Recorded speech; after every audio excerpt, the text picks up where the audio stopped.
y sencillamente esto es una base para poder distinguir cuáles son las principales ideas, ¿ya? No es más que eso. Y además este no es un curso historiográfico, sino que está al servicio de las ideas, ¿vale? De las principales ideas.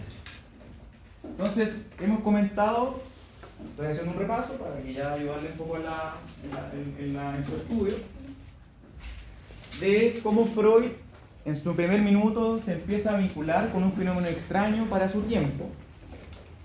¿Y este fenómeno extraño cuál era? La histeria, ¿cierto? Un fenómeno especial que concitaba bastante atención en ese minuto y que era abordado bajo lo que podríamos denominar un paradigma biomédico, ¿sí? En donde diferentes neurólogos, gente vinculada al área de la fisiología, buscaba entender ese problema bajo ese marco, y luego Freud empieza a vincularse con esas personas, que son dos personas especialmente, por un lado Charcot y por otro Breuer, o Breuer, da lo mismo, quienes estaban especializados en este estudio, ¿vale? Gracias a esa vinculación, Freud inicialmente empieza a trabajar su noción del inconsciente, elemento clave para el psicoanálisis, ¿vale? Un elemento que distingue, que es diferente a todas las otras cosas que podemos evaluar de la teoría cognitivo-conductual y por supuesto también de los demás sistemas. Bueno, ya hemos comentado entonces que Freud va a estudiar con Charcot a través de una beca, va al Saint-Pierre. Los casos de histeria, ¿verdad?, eran especiales en ese minuto. Era un conjunto de síntomas que se vinculaban a la parálisis, a las convulsiones, sonambulismo, etc. Ya hablamos de que este síntoma eran bastante diversos. De hecho, hoy día podríamos decir que esos síntomas quizás es difícil encontrarlos en comunión con otros tipos de síntomas como los que hemos mencionado. Por lo tanto, era difícil poder categorizar lo que era la histeria. Como ya hemos mencionado, originalmente habían dos grandes explicaciones para esto. La primera tenía que ver con una irritación de los órganos sexuales femeninos. ¿Por qué? Porque obviamente la histeria, al parecer, en ese minuto, era un fenómeno propio de las mujeres. Y además se les comentaba de que había una suerte de escenificación histérica, ¿sí? Entonces se vinculaba en ese minuto en que la manifestación de los síntomas de la histeria era una suerte de teatralización de las mujeres de una manera mucho más exacerbada, ¿sí?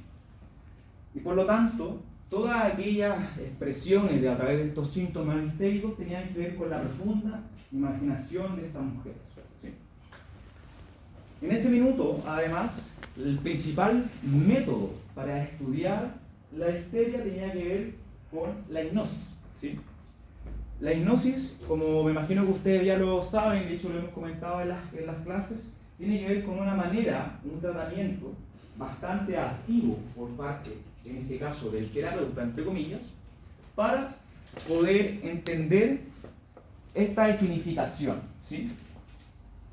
Y es ese proceso en donde se establecía de que había un momento de sugestión, es decir, de que las personas revivan a través de la hipnosis estas manifestaciones de la histeria, ¿vale? Entonces, la sugestión, o sugestión más bien, sería el elemento que provoca los síntomas histéricos, ¿sí?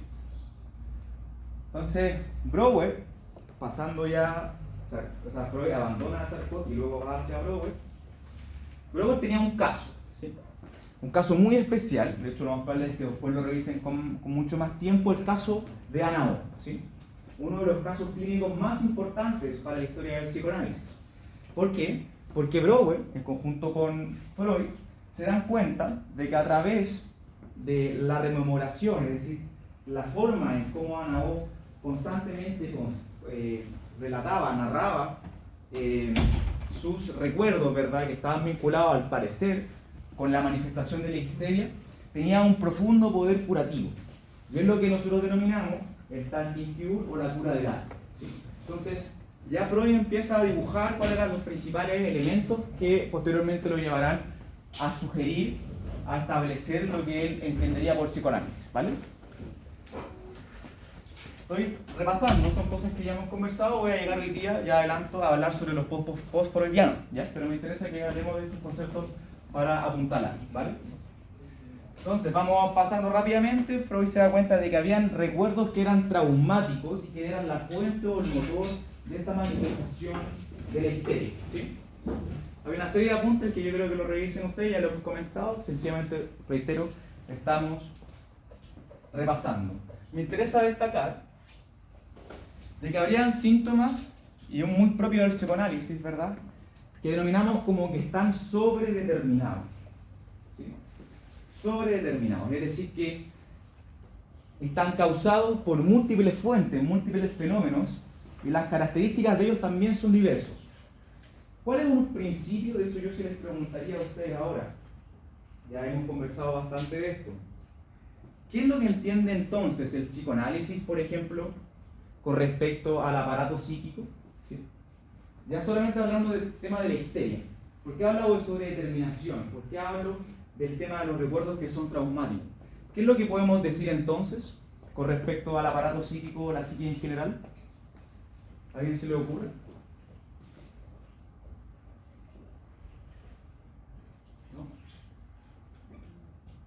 ¿A alguien se le ocurre por qué? ¿De dónde viene esta cosa? ¿De la sobredeterminación? Es algo muy propio del sistema psicoanalítico.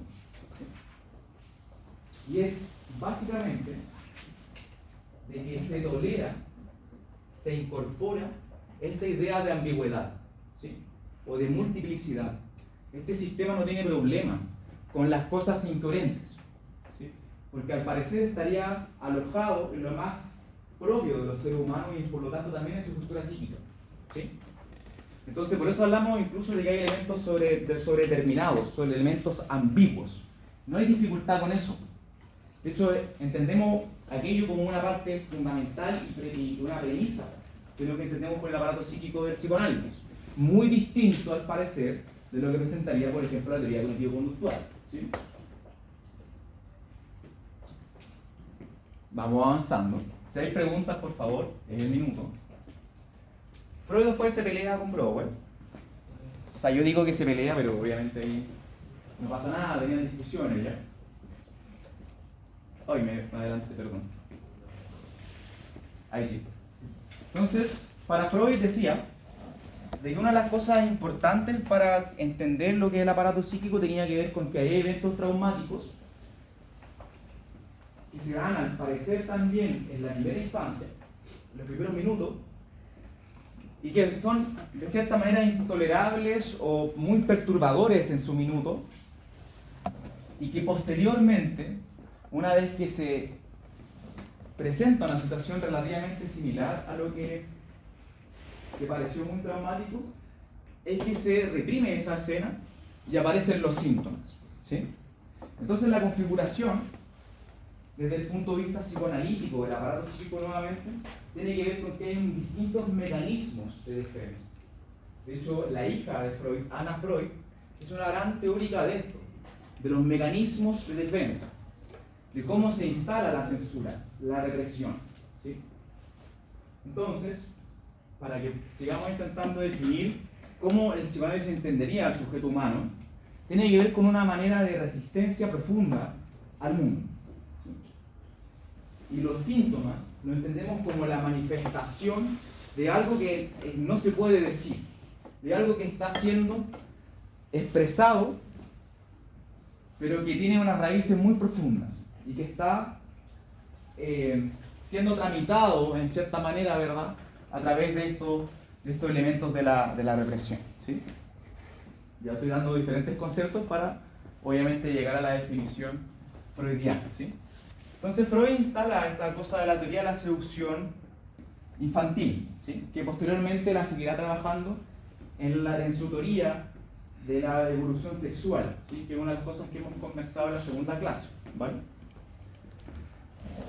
Entonces, a diferencia de lo que hacía Brouwer en su minuto, vemos entonces que Freud dirá de que la hipnosis como tratamiento sugestivo era muy activo, era demasiado importante desde el punto de vista del terapeuta, pero no hacía trabajar de la manera más óptima posible, según él, al mismo paciente. Entonces intenta invertir esta relación médico-paciente, en donde la actividad, es decir, que tenga la responsabilidad del tratamiento, será del paciente y en este caso no del terapeuta, ¿sí?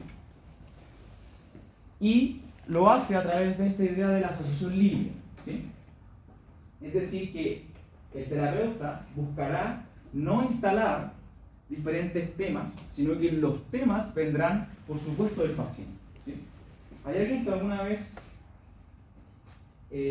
ha tenido quizás algún acercamiento como vínculo terapéutico con algún psicoanalista? ¿Alguien lo ha practicado o lo ha hecho? ¿Sí? ¿No? Vamos a ver. Hay mucha gente además que ahora los terapeutas como que les cuesta definirse, entonces mucha gente es más flexible. ¿Sí? Entonces lo que hacen, de hecho a mí me pasa, yo estoy en proceso, de hecho muchos profesores y colegas me lo hacen, ¿verdad? Y hay unos silencios muy fuertes durante el proceso terapéutico, ¿sí? Durante esa hora que uno ahí paga, ¿verdad? Todo, como que a uno no le dicen nada, como que no hay mucho más, si uno no le dice nada, como que la situación va a pasar así, va a pasar, ¿verdad? Sin nada, sin ninguna disposición. Y la idea es esa, ¿verdad? De que el tratamiento y la responsabilidad están en la persona, ¿sí?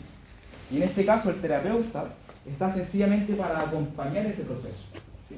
Y la asociación libre, es decir, hábleme de lo que usted quiera, es una manera en cómo podemos ir identificando cuándo se activan estos mecanismos y cómo podemos hacer uso de esta teoría que lo fundamental nuevamente tiene que ver con esta cuestión del inconsciente, ¿sí? Hay cosas que van a aflorar y eso es lo que nos interesa identificar, ¿vale? Entonces Freud en 1896 acuñó este término que es el psicoanálisis, que es lo que hemos conversado, y el objetivo, y eso es lo que declara Freud, que ya les comentaba que una frase bastante trabajada actualmente, tiene que ver con el objetivo del silencio. Tendría que ser un objetivo modesto, dirá él, convertir el padecimiento neurótico en un infortunio común, ¿sí? O sea que todos podemos acceder a esto. Y ese padecimiento neurótico, es decir, ¿qué es lo que me ocurrió? ¿Cómo lo puedo trabajar? Bueno, sencillamente un infortunio, que a todos nos puede ocurrir, ¿sí? De hecho, Freud después más adelante escribe un texto de psicología, o sea, psicoanálisis para la vida cotidiana, entiendo que es el nombre. Que es básicamente que todas las personas podemos trabajar en base a este sistema, ¿bien? Vamos entendiendo todas estas cosas, ¿sí? ¿O siguen habiendo dudas? ¿Alguien tiene alguna inquietud? ¿Sí? Ahora hay un grupo que va a tener que debatir con esto. Entonces es el momento quizás de echar ahí en valor su idea para que lo conversemos. ¿Bien? Vamos pasando, voy pasando un poco más rápido. Freud dirá, y ya estamos intentando definir lo que es el inconsciente, de que hay pensamientos que están en una arena, que tiene que ver con la reflexión consciente desde lo que nosotros podemos decir, de lo que vemos, y hay pensamientos que no lo son, que están en lo más profundo, en un lugar, ¿verdad?, que no conocemos, pero que se afloran en la conciencia. Y por lo tanto, el supuesto del inconsciente tiene que ver con una manifestación clínica que se expresa, ¿sí? Y hay que intentar indagar por qué ocurre esa expresión, ¿sí?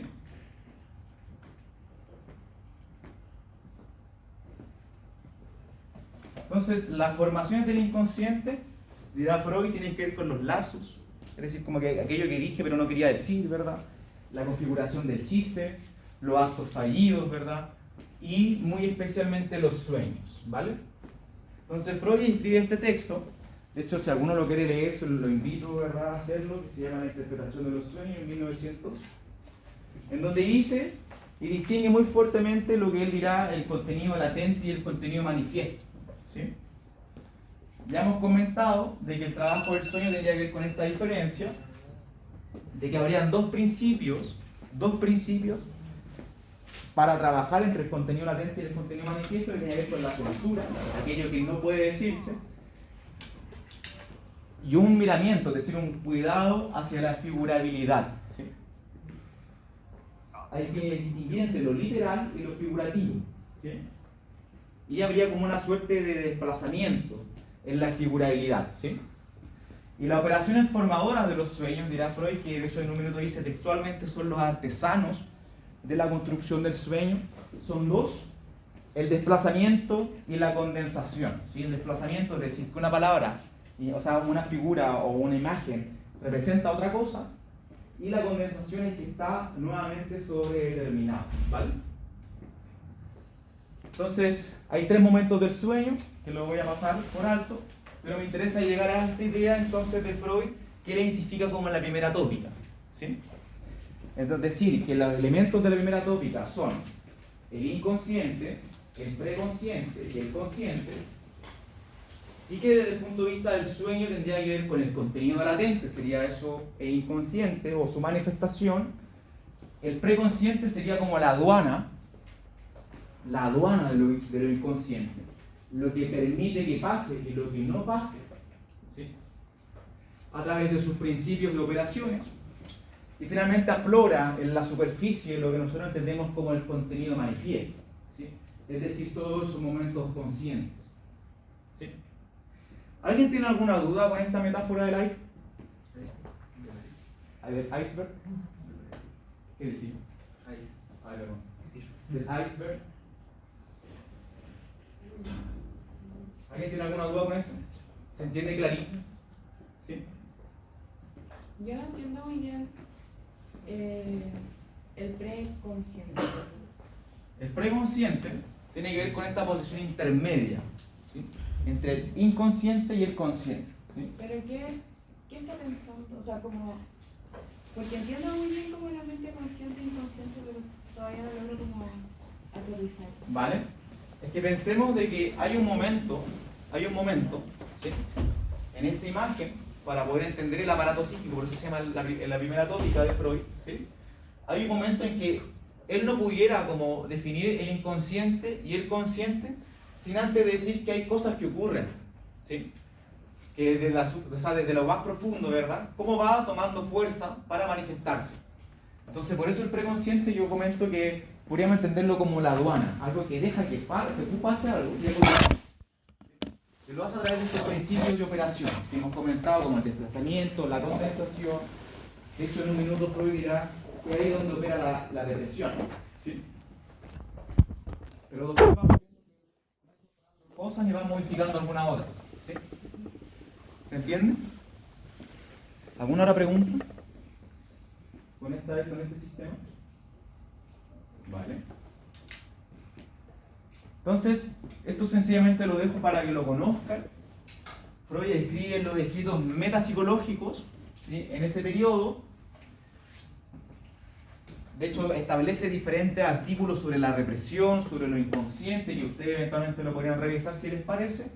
Y me interesa además que conozcan de que hay tres grandes puntos de vista de Freud, que después de hecho siempre están en conversación, para entender el aparato psíquico. Freud dirá que hay que tener el aparato físico desde un punto de vista topográfico. El topográfico tiene que ver con la ubicación de los lugares. ¿Sí? Por eso hablamos de la primera tópica y la segunda tópica, es decir, cómo se organiza, cuáles son los momentos, los lugares específicos. Pero además también un fuerte elemento de dinamismo, ¿sí? Es decir, cómo transita lo que Freud denominaba como energía, ¿sí? De hecho, después va a hablar de la pulsión, ¿sí? Entonces, elemento dinámico, es como esa fuerza o esa energía se va tramitando en aparición o no durante ese momento, ¿sí? Y una cuestión muy propia de los freudianos, de aquella herencia, o sea, de aquellas personas del psicoanálisis que se definen como freudianos, tiene que ver con este elemento económico, ¿sí? La pregunta es, siempre que se hace un freudiano cuando está trabajando, es si se está manifestando este síntoma, ¿qué es lo que se está ahorrando? ¿Sí? Es decir, cómo se está distribuyendo y qué se está ganando con esa expresión y qué no se está ganando, ¿sí? De hecho, por eso hablamos mucho y en un lenguaje típico es algo se está tramitando cuando usted está haciendo eso, ¿sí? De hecho, por ejemplo, mi psicoanalista me dice, no, tú juegas mucho ajedrez, yo cuento el ajedrez y cuento harto que juego, ¿verdad? Y él me pregunta, ¿y qué se está tramitando ahí? ¿Por qué lo estás haciendo? ¿Sí? Y son preguntas que no tienen, o sea, son preguntas para poder reflexionar, ¿vale? Pero no tiene que ver como que esté malo que yo hago eso, sino sencillamente es qué lugar ocupa y por qué se hace, ¿Y qué se está liberando ahí? ¿Sí? ¿Se entienden estas tres diferencias? Entre lo topográfico, lo dinámico y lo económico. No, Más o menos. ¿Sí? So.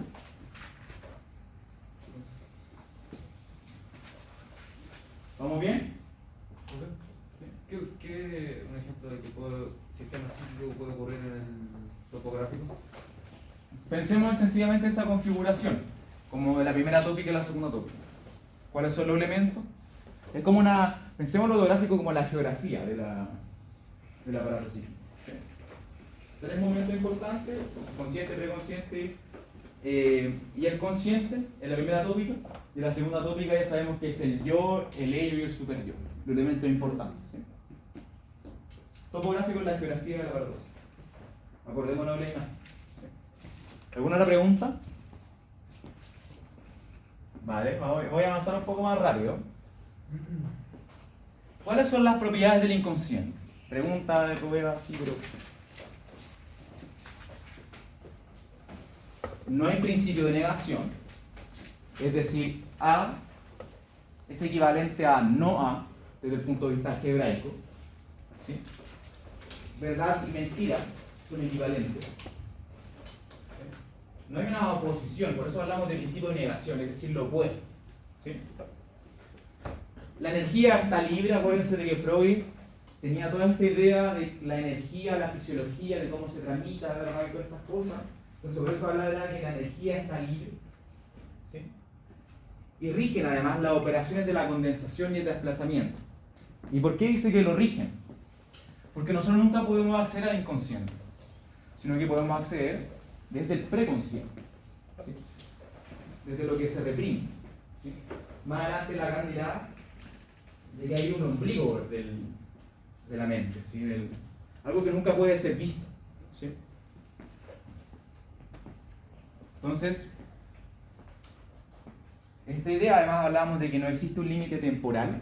¿Sí? La temporalidad es algo muy, podríamos decir, muy de lo consciente, ¿sí? Esta idea del pasado, el presente y el futuro. ¿Sí? Entonces, con 4 ideas podemos seguir definiéndolo, pero pensemos en estas 4 propiedades al menos. ¿Sí? Y además, Freud dirá que se organiza desde el punto de vista de la búsqueda del placer. Hay una oposición que después trabajará Lacan que tiene que ver con esto, como ¿qué es lo que nos moviliza? Nos moviliza la búsqueda del placer, es decir, aquello que se satisfaga. ¿Sí? Hay satisfacción en algo me gusta y lo quiero hacer sencillamente por eso. Y está en oposición, al parecer, con esta idea de la realidad. ¿Sí? La realidad se impone. Hay cosas que ocurren y que no nos permiten, ¿sí? Al parecer, sencillamente acceder a nuestra búsqueda del placer o de nuestra como satisfacción. ¿Sí? Entonces, desde el punto de vista de lo real, pensemos cómo el mundo social, ¿verdad? Nosotros desde el punto de vista de cómo nos podemos movilizar, nos va mermando esta posibilidad de acceder a este placer. ¿Sí? ¿Alguien puede observar de que hay quizá aquí algo muy parecido a una de las premisas de la teoría cognitivo-conductual? ¿Se logra apreciar? Aquí. De que al parecer no estarían tan en desacuerdo. ¿Sí? Lo de la búsqueda del placer es muy de la teoría cognitivo-conductual, que era hacer cosas que me satisfagan a mí. Claro. Pero el tema de que dice no de la realidad, ahí lo deja de lado, porque la teoría cognitivo-conductual es muy como terrenal, se podría decir, Claro, como de lo que se ve. Lo podríamos ver de esa forma, ¿sí? Entonces, pensemos en cómo están esta idea en oposición, ¿ya? La búsqueda de placer y la búsqueda de la realidad o cómo la realidad se impone. Más adelante ya sabemos que está el principio del placer. Y hay otro principio, ¿sí? Que es el que estamos en la clase anterior, la clase pasada, ¿vale? Entonces, Freud dirá muy fuertemente, de hecho esto es una idea de un cómic que tiene, dirá muy fuertemente que a él no le interesaba esta cuestión de la mente enferma, ¿sí? Y que la neurosis no sería como meras anormalidades enfermizas, ¿sí? Sino que son modos del funcionamiento humano, ¿ya? Por eso hay una pretensión de totalidad en un buen sentido del psicoanálisis, ¿sí? De poder ocupar estas fórmulas, estas reflexiones para todos y todas, ¿sí? Y quizás desde el punto de vista de la neurosis, de la histeria, se manifestaba más claramente, pero podemos aplicar estas fórmulas, estas ideas a todos nosotros, ¿sí? Entonces dirá, ¿cómo se organiza el funcionamiento psíquico? El funcionamiento psíquico. Y dirá que hay dos principios, el principio del placer y el principio de realidad, ¿sí? Entonces, estarían al parecer en oposición. El principio del placer podríamos definirlo sencillamente como la idea de poder evitar el displacer, aquello que no es placentero, y generar placer a través de lo que denominamos la descarga, ¿sí? Que algo se descarga. Es como una manera en cómo podemos entender la satisfacción, ¿sí? Mientras que el principio del placer tendrá otra fórmula, y no es que no quiera satisfacerse, sino que a través de las operaciones, ¿sí?, de la conciencia, es que la satisfacción se establece a través de distintos rodeos, ¿sí?, a largo plazo. Y ahí está la gran idea de Freud, de que existe algo que se llama la sublimación, ¿sí? De hecho, tiene un texto que se llama La Sublimación, uno de sus capítulos, ¿sí? No me acuerdo específicamente en cuál de sus obras está, pero tiene uno que se llama La Sublimación. Y esta idea, por ejemplo, de que, no sé, nosotros hacemos poesía, ¿sí?, para sublimar o para satisfacer otra cosa, ¿sí? Entonces, el principio de realidad es que opera, busca también satisfacción, pero a través de procesos largos, en el mundo exterior, ¿sí?, en el mundo que se impone, ¿vale? Más adelante, en 1903, Freud habla de esta cosa que se llama los 3 ensayos de la teoría sexual. Él dice que hay 3 grandes fases: la fase oral, la fase anal y la fase fálica, ¿vale? Entonces, Freud está intentando entender cómo se va organizando este aparato psíquico desde el punto de vista más originario, ¿sí? Y dirá que existe una etapa oral en donde el bebé o su mundo del bebé está vinculado estrechamente con el mundo exterior desde este proceso simbiótico del amamantamiento, ¿sí? Y de hecho ya Freud está pensando en esta idea del objeto deseado, ¿sí?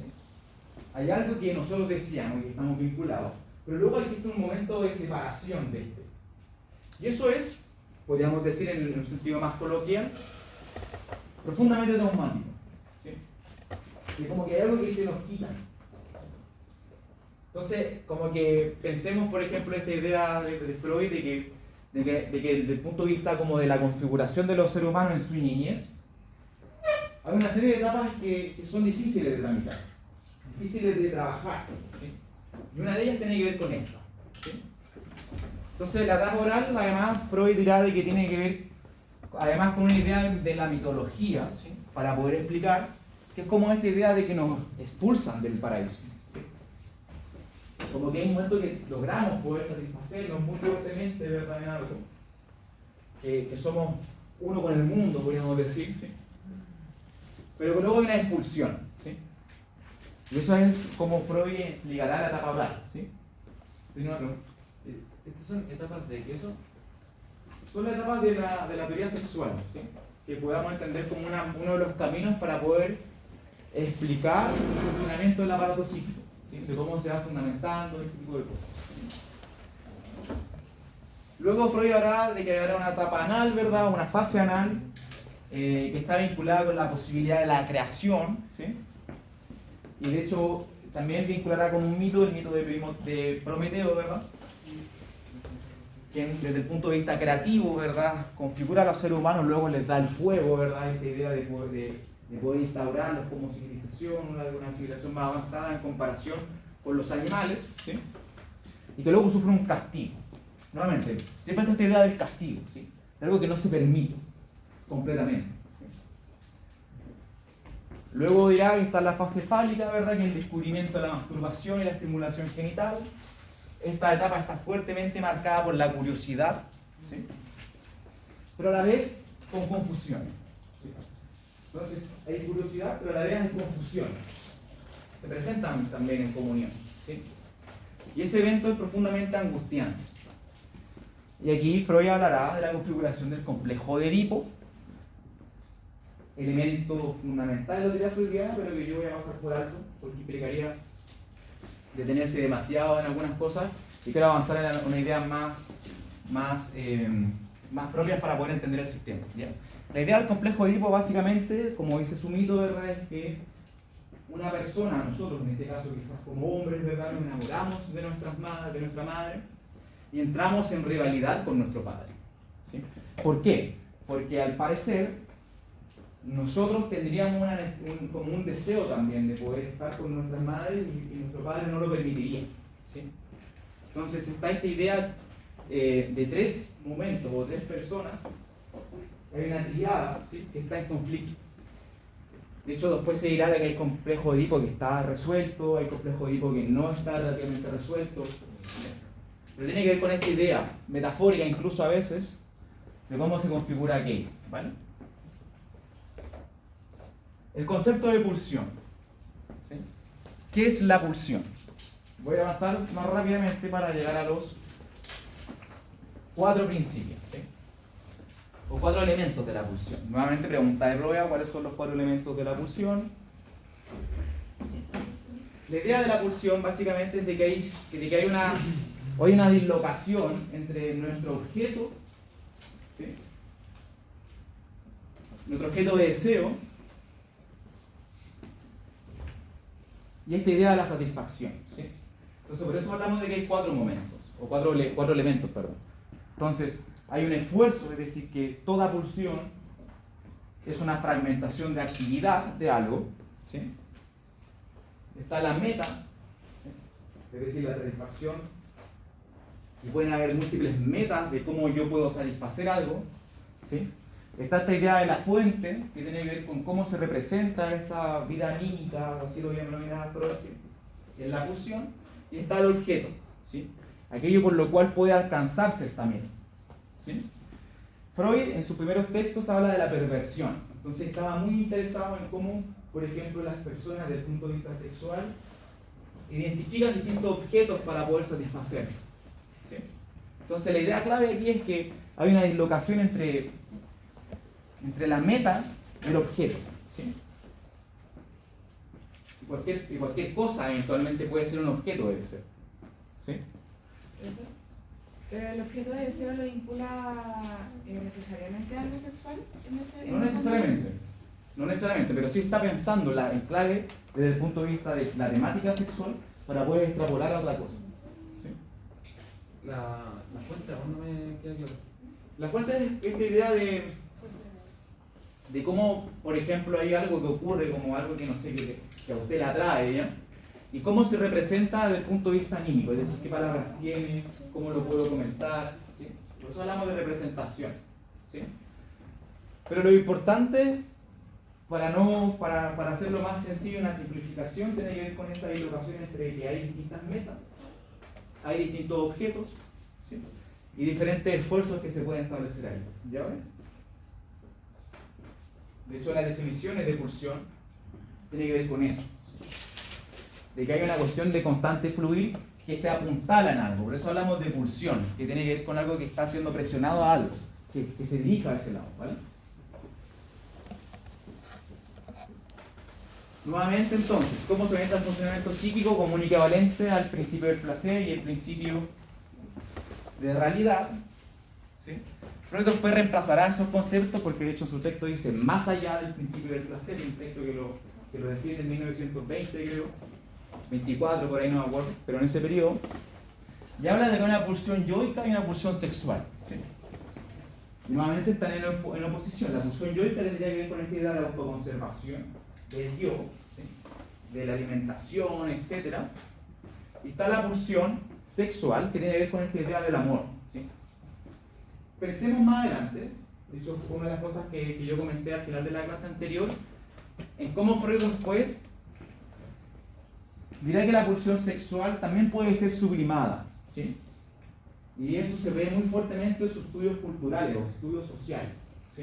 En cómo, por ejemplo, las personas pueden participar en una multitud, en una masa, ¿sí?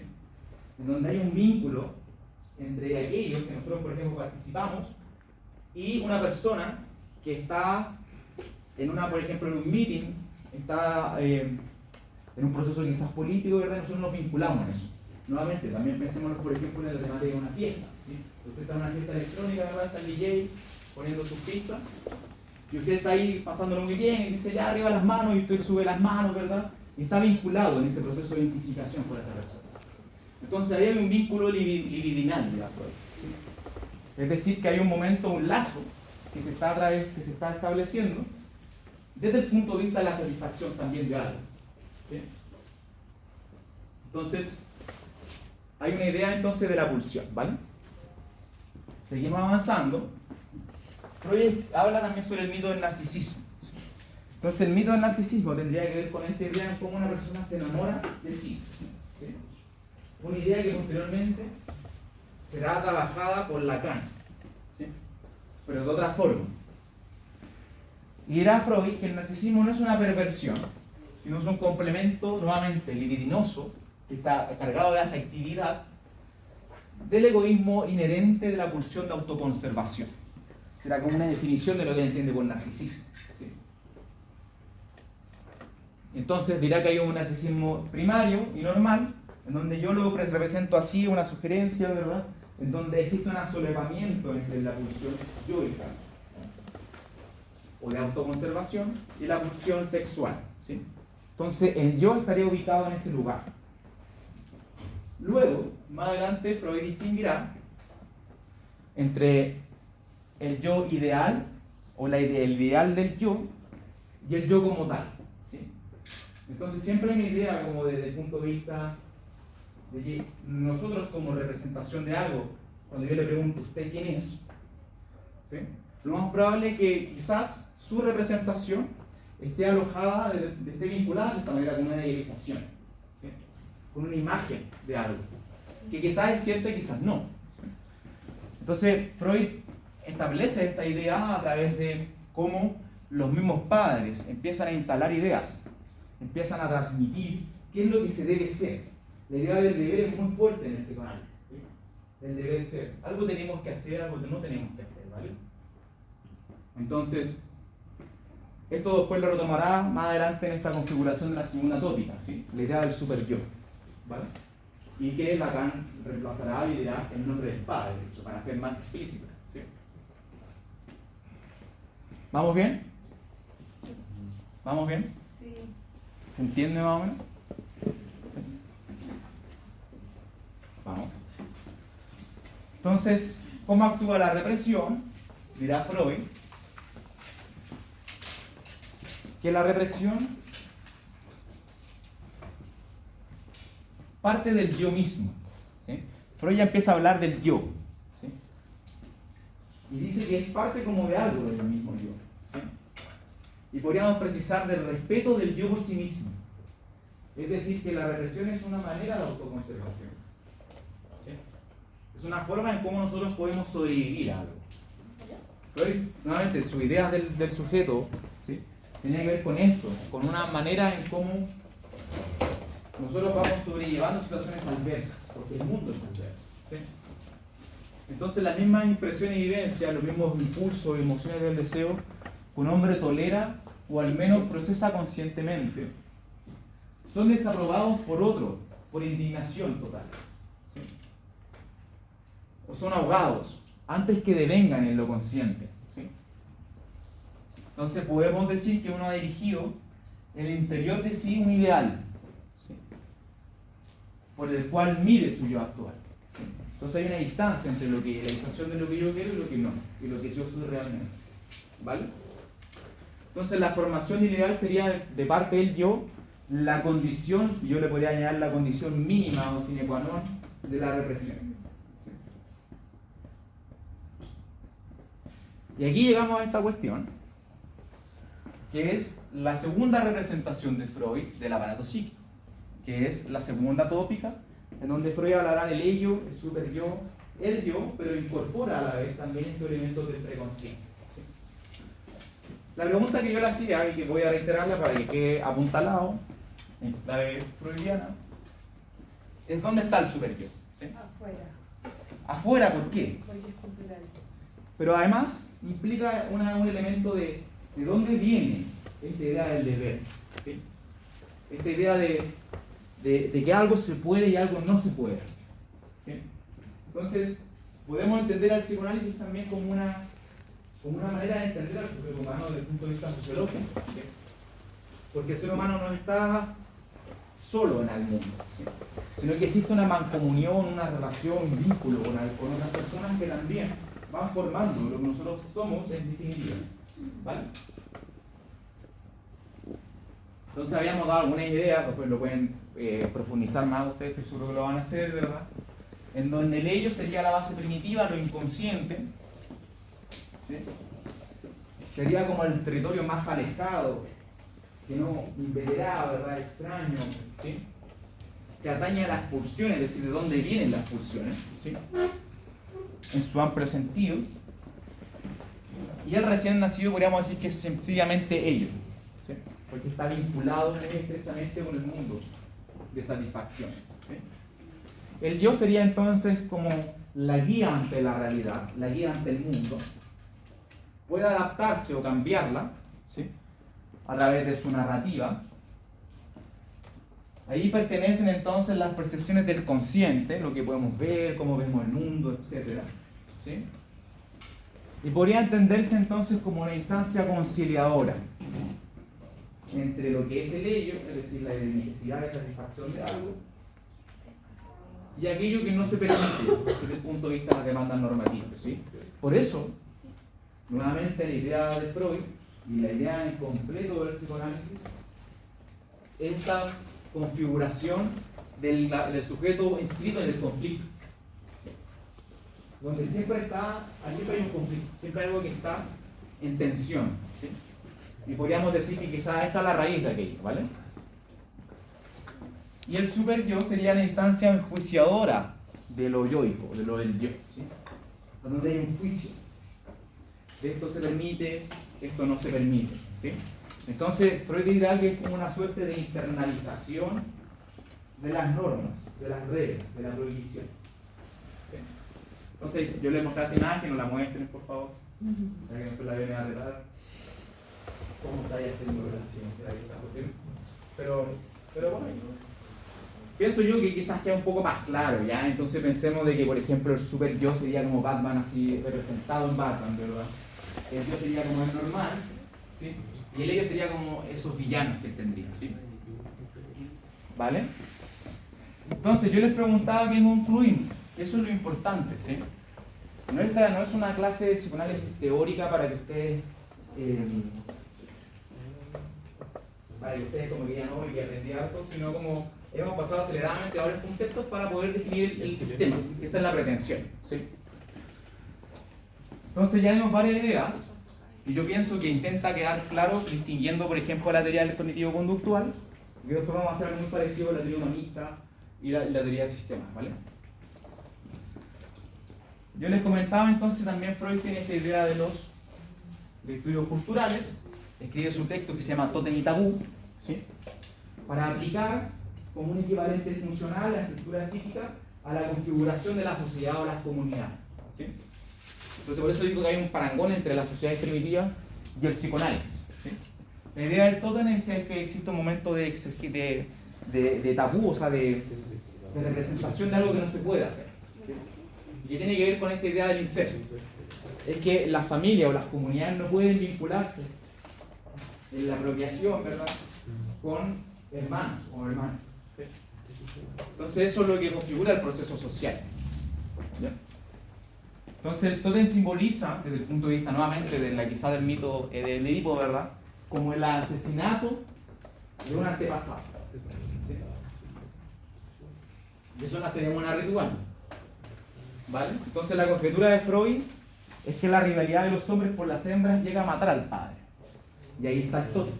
Es como que algo que alguna vez hicimos, pero no se puede volver a hacer. Por eso queda representado. ¿Sí? Algo que alguna vez hicimos, pero no se puede volver a hacer. ¿Sí? Luego está Freud escribiendo la psicología de las masas y análisis del yo, creo que así se llama el texto, ¿sí?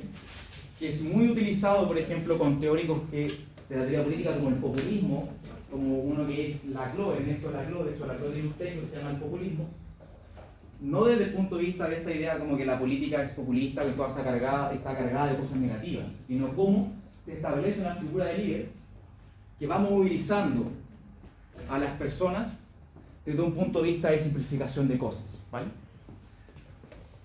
Entonces, yo les daba esta idea, por ejemplo, de lo que actualmente hacía, por ejemplo, un político que se inscribía en el populismo, lector muy asiduo de Laclau, que era Pablo Iglesias, ¿vale?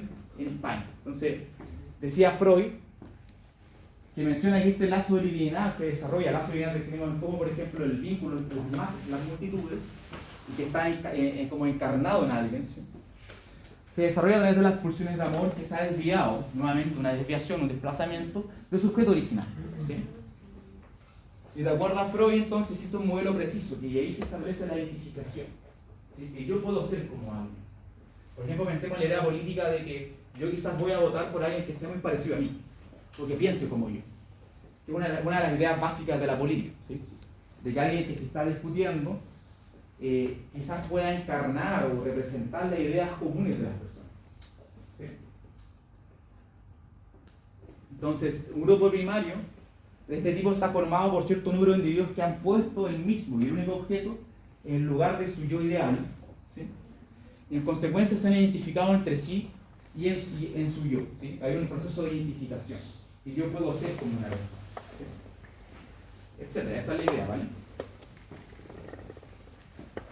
Y llegamos, en definitiva, a las teorías post-freudianas. ¿Cómo vamos? ¿Bien? ¿Está clarito? Más o menos.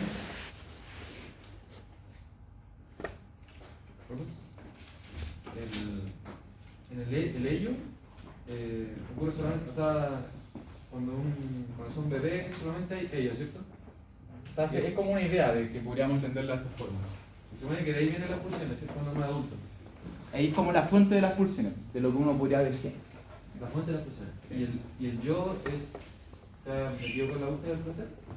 Sin duda, pero de otra manera. Por eso hablamos de la sublimación. Que recuperan rodeos más largos. Ya, y el ello igual busca el placer, pero De otra forma.